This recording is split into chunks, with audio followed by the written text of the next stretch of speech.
મહેતા રાજકોટના અગ્નિકાંડના આરોપી મનસુખ સાગઠિયા સામે વધુ એક આરોપ લાગ્યો છે। બિલ્ડર કેડી પટેલ પાસેથી રૂપિયા પડાવ્યાનો આરોપ લાગ્યો છે। ટીપીઓ મનસુખ સાગઠિયાએ 80 લાખ રૂપિયા પડાવ્યાનો આરોપ લાગી રહ્યો છે।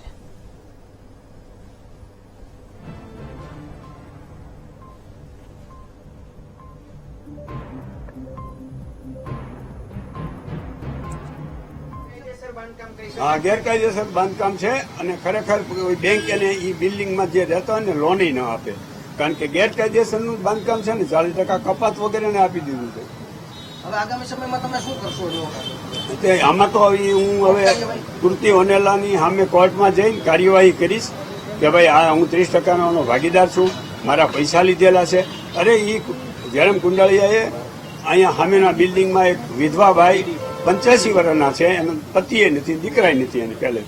હવે એવી બાઈના 5 લાખ રૂપિયા, એના ભાઈના 40 લાખ રૂપિયા, આવા એને 8-10 લોકોના પૈસા લીધા અને લઈને પછી એને સવારે 10 વાગે 2 ટીકડી મોઢામાં મૂકી અને મને 15 દી પહેલા એને કીધું હતું કે હું આવું નાટક કરવાનું છું, જયરામ કુંડાળીએ કીધું।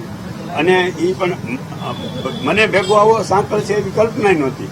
2 ટીકડી મોઢામાં સવારે 10 વાગે નાહી ધોઈને તૈયાર થઈને મૂકીને હોસ્પિટલમાં દાખલ થઈ ગયા અને પછી હું ભાનમાં છું એમ કરીને એને FIR લખાવી દીધી।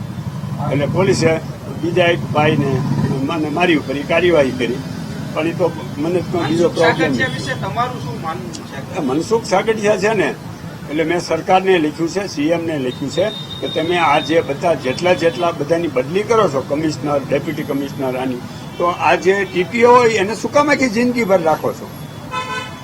કાંઈ કારણ ખરું? કાંઈ ભાઈ તમે એને રાખી મૂકો છો, એની ટ્રાન્સફર કરો। અને એટલે એ બધા બિલ્ડરોની માનસિકતા કેવી થઈ ગઈ, જમીનોનો ભાવ વધી ગયા એટલે કરોડો રૂપિયાની આવક થવા મળી, તો એમાંથી અને 5-50 લાખ દેવા પડે તો એ આપી દે બિલ્ડરો। એના કારણે આ માણસ બેફામ બની ગયો। કોઈ પણ વ્યક્તિ પાસે 80 રૂપિયા આવે ને અને જો એનામાં યોગ્યતા ના હોય ને તો એ બેફામ બને।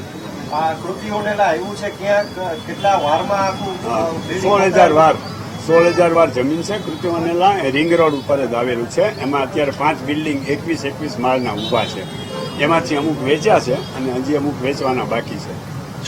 એટલે ગેરકાયદેસરનું જ બધું બાંધકામ ને બધું। હા, હું 30%નો ભાગીદાર ના, એટલે એ 30%નો ભાગીદાર તો ઓન પેપર હું છું જ। એમાં 10 ભાગીદાર હતા ને, એમાં 3 ભાગીદારનો મેં એનો ભાગ ખરીદી લીધો હતો, 3 ભાગીદારનો જમીનનો, બિલ્ડિંગમાં નહીં, જમીન। પણ પછી આ વાત આવી ને 80 ઓલાને આપ્યા, બિન ખેતીમાં આટલા આપ્યા ને ઓલાને 1.5 કરોડ રૂપિયા એને ઓલા જયરામ કુંડાળીએ બતાવ્યા।